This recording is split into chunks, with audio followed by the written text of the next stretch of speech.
Hi again, it's Phyllis with more of Phil's Fluff, and this little mini album that was made had a lot of firsts in it. It was the first thing I've completed using Pinkscrapper99's bias cut pockets, which I'll show you in a minute, and the first time I used my crocodile to cut holes and set some eyelets, which I'm going to have to work on. As with my nephew's toilet paper album, I used D-rings to bind it on the side, and as I said before, I won't be doing that again. They're a little awkward to work with, and I just don't think they're very attractive. If they self-closed, it would be different, but you have to stretch them open and then pinch them shut.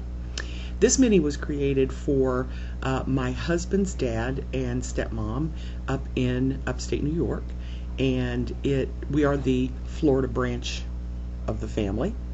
And all the papers were the Reflections Bright and Basic collection, and most of the dimensionals and stickers inside are either Jolie dimensionals or K & Company florals. So let's get started.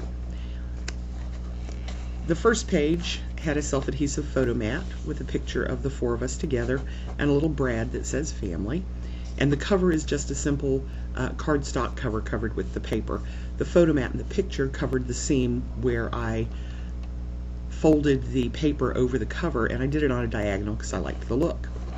The second page is my homage to Carlene Pinkscrapper.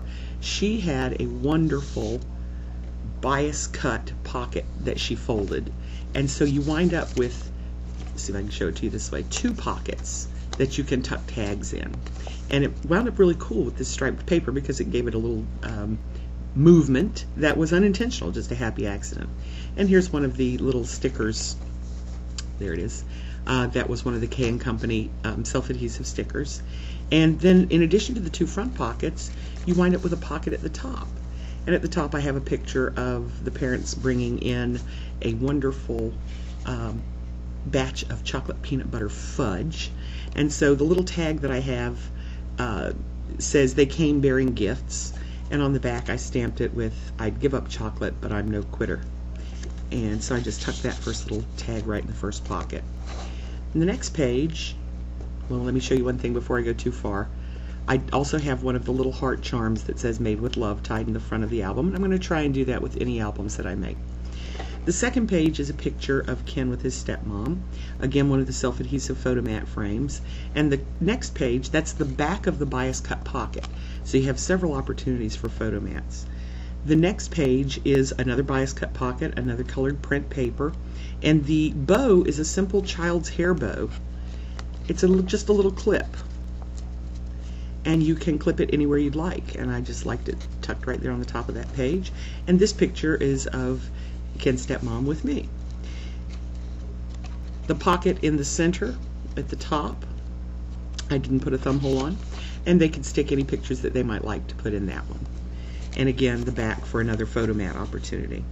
The next bias cut page has another one of the little K & Company dimensional stickers, and these are pictures of Ken, my husband, and his dad, and one with his dad and me in each of the little bias cut pockets. That'll give you an idea. Now this paper was one-sided, it was not two-sided, so when I folded it, it gave me a white border, so it breaks up the line of the pattern. With two-sided paper, obviously you would have the reverse side showing there in that pocket. Again, it has a top pocket where you could put pictures, and the next page for a photo mat opportunity, and this one has a little epoxy sticker that says you never know when you're making a memory. The next page has another bias cut pocket. There are a total of 5 pockets that I made for this, and a couple of little tags for journaling or whatever they might like. And then in the top pocket on this one I have another tag, and it's kind of a special tag. This one is a little tag that I've made, and it's from a little line of cards I'm doing called Talk to the Shepherd, and it's a little sheep. They are Jolene dimensionals, and it says, when you can't sleep, don't count sheep, and when you turn it over it says Talk to the Shepherd.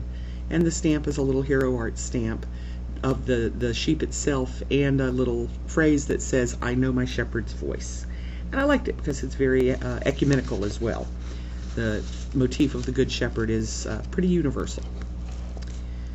Nice photomat opportunity on the back here, and you can see this is a lovely green and blue and yellow pattern paper. And then the last pocket page is, I liked it because it's Seminole colors, Go FSU, and it is patterned so that it gives a really neat optical feel. And I have two cards in it. The first one was a little, also a Hero Arts stamp for journaling, and I embossed it with a, I believe it's called Starlight, Sapphire Blue sparkly embossing powder.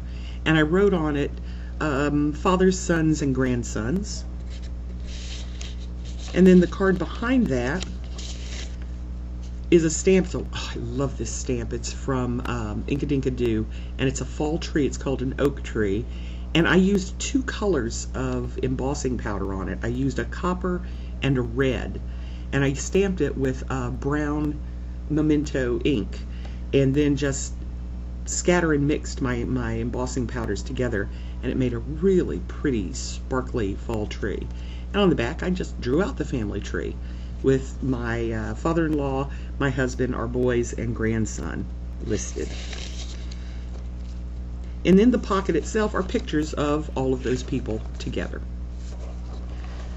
The back pocket again is left, or the back side of that pocket is left blank for any journaling that they might like to do, or adding the pictures that they might have. And then the very back I put a nice little pocket with a small note card, just a little simple card, and it's has the praying, oh, let me put it right side up, has the praying hand stamp and a little love and prayers always, and I did emboss those praying hand stamps with a gold embossing powder. And we tuck that right in there, and it also serves to cover that seam again where I folded the papers. And then the back, I also used my crocodile and eyelet setter to do some coordinating eyelets, and I still get to fight with that delightful D-hook. So I won't be using that again in the future. I'm also going to have to make sure that I add a little extra adhesive on these self-adhesive letters. Because this is going to be mailed away, I want to make sure that everything gets there intact. And that is my little mini album. The next thing that I complete will be my Mother's Day album. Yes, I know it's after Mother's Day. I made a prototype and was not happy with, I'd handled it enough that it looks shop worn. So I prepared 6 new pages for her. They will also be this wonderful bias cut page that I learned from Carlene at the Pinkscrapper99. Only it's done in a vertical format with a box, so it's really going to be very cool. And I'm going to use a lot of black and white photos in it. I hope you enjoyed it, and I hope you'll stick with me and look at some of the new things that I've done. If you have any comments, please feel free to leave them. I'm learning and always anxious to take good advice. Thank you.